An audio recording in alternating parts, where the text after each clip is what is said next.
Videos को देखने के लिए सब्सक्राइब करें हमारे चैनल को और साथ ही बेल आइकन प्रेस करें। हेलो प्यारे बच्चों, कैसे हो आप लोग?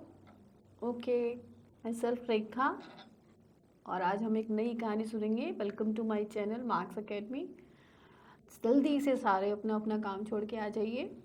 हम बड़ी प्यारी और थोड़ी सी डरावनी कहानी सुनने जा रहे हैं। आप सुनेंगे, चुड़ैल की कहानी है। Okay,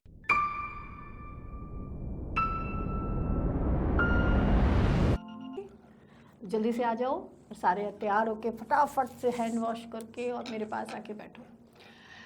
let's start. ओके, कहानी पसंद आए तो इसको बहुत सारे फ्रेंड्स को अपने सुनाना, इसको ज़्यादा से ज़्यादा शेयर करना अपने फ्रेंड्स को और अपने मम्मी पापा को सबको दिखाना और इस कहानी को अपने फ्रेंड्स के पास देने के बाद फिर और अच्छी अच्छी कहानियाँ सुनना। Okay, let's start.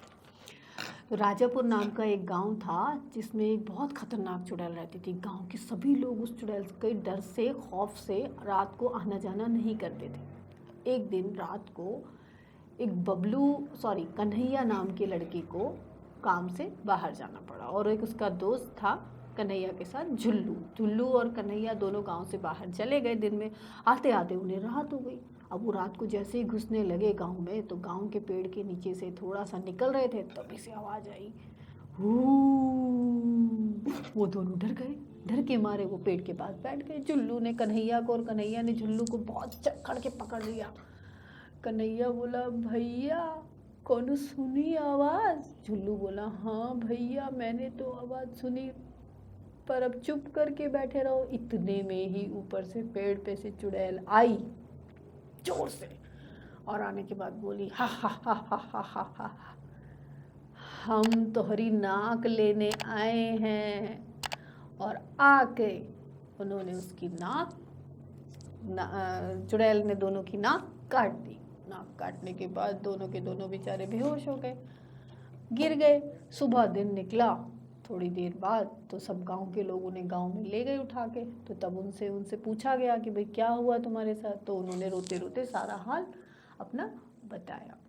उनकी बात सुनकर उसके ही गांव का एक और उनका पड़ोसी था जिसका नाम था बबलू, सुनकर हंसने लगा। अरे भैया कोई नो चुड़ैल वुड़ैल ना ही है, ना कोई नाटक ना ही करो। अगले दिन बाई चांस किसी काम से बबलू को भी जाना पड़ा। अब बबलू के साथ भी सेम ऐसा ही हुआ। बबलू पेड़ के पास से जब वापस आ रहा था तभी चुड़ैल ने उसकी भी नाक काट दी। उसकी बात सुनकर जब उसने घर आके सबको कहानी बताई तो सब लोग उसकी बात सुनकर हैरान हो गए और बोलने लगी। तो बबलू की बात सुनकर कन्हैया की पत्नी बोली, बड़ी जल्दी बोल रहे थे कौनो चुड़ैल उड़ैल नहीं है, अब क्या हुआ? ये कहाँ से चुड़ैल आ गई? ये बात सुनकर कन्हैया का मुंह तो देखने लायक था, लेकिन बबलू भी बेचारा शर्म से मुंह लटका के खड़ा हो गया। अब क्या हुआ आगे? कन्हैया की पत्नी ने सोचा, चलो हम ही जाकर चुड़ैल से टक्कर लेते हैं, देखें कौन सी चुड़ैल है।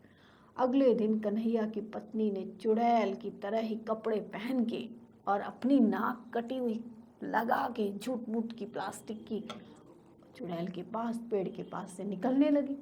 आवाज़ सुनकर बोली, चुड़ैल आ गई मैं, कौनो नया शिकार है, कोई नया शिकार आ गया है। अब जब उसने आवाज़ ये सुनी, चुड़ैल उतर कर नीचे आई।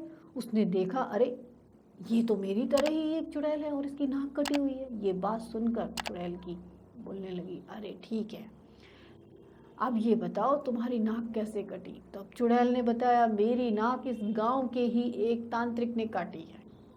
चुड़ैल की बात सुनकर कन्हैया की पत्नी बोली, चलो अब हम दोनों मिलके उस तांत्रिक की नाक काटते हैं। और दोनों के दोनों उस तांत्रिक के पास चली गई। तांत्रिक के पास जाकर चुड़ैल ने बोला, तूने मेरी नाक काटी थी ना? अब ये बात कन्हैया की पत्नी ने सुनी। तांत्रिक देख के बोला, अरे बेवकूफ़ चुड़ैल, ये कोई दूसरी चुड़ैल नहीं है जिसकी मैंने नाक काटी हो, ये तो इंसान है। तुझे मैंने कहा था ना, इंसान और चुड़ैल के बीच कोई रिश्ता नहीं होता। और आज तूने मेरी बात नहीं मानी, अब तू अपनी मुंह की खा ले। नाक कटने के बदले अब मैं तुझे हमेशा के लिए ही ख़त्म करता हूँ। उसने उस चुड़ैल को मार दिया। इस तरह से कन्हैया की पत्नी ने चुड़ैल को मारकर, और सब लोगों ने इस बात को सब जगह बताया और अपने पति को और परिवार के और लोगों को, साथ में गांव के सभी लोगों को चुड़ैल से पीछा छुड़ाया। और इस तरह से चुड़ैल हमेशा के लिए वहाँ से चली गई और तांत्रिक, गांव के और लोग, साथ में कन्हैया की पत्नी बड़े मज़े से गांव में रहने लगी। तो कैसी लगी कहानी? अब किसी को डर भी नहीं लगता था, कोई भी दिन में रात को वहाँ से आ जा सकता था। चुड़ैल का खौफ लोगों के बीच से ख़त्म हो गया। मज़ा आया? अब मेरी कहानी आपको कैसी लगी? अच्छी लगी, प्यारी लगी, छोटी लगी या बड़ी लगी? अब सब इस कहानी को अपनी अपनी मम्मा पापा सबको सुनाएंगे, अपने फ्रेंड्स को शेयर करेंगे। And subscribe my channel. Take care. अब हम नई कहानी लेकर आएंगे, अब इंतज़ार करिएगा आप मेरा, फिर मैं आपको बताऊंगी कौन सी कहानी। Okay, bye bye.